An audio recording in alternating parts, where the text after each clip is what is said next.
بس بوع لي الشغل المرتب بكيفي. اصبغ هاي فشي خرافي وعملي. شنو هو؟ تعال يمي. هاي شنو هاي؟ جهاز مال صبغ، بعد انسى قنينة الغاز وهاي السوالف، جبت لك جهاز بدون قنينة غاز. شنو هو؟ على الماطور، بس شغله ماطورها وبس بعد الشغل مالته.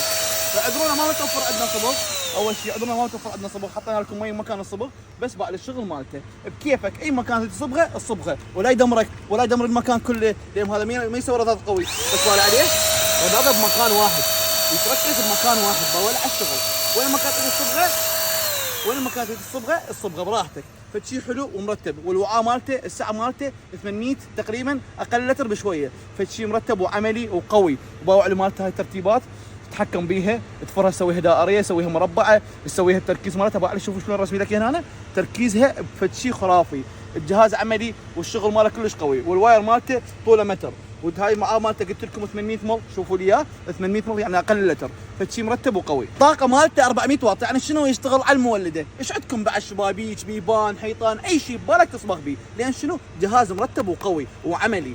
ارجع اسوي لكم شغله، بس شوفوا التركيز ماله، بسم الله ما شاء الله، بس باوالي يصبغ بسرعه، يعني سريع وفول مواصفات. اطلبوه هسه ولا تفوتون الفرصه، والتوصيل عندنا لكل العراق.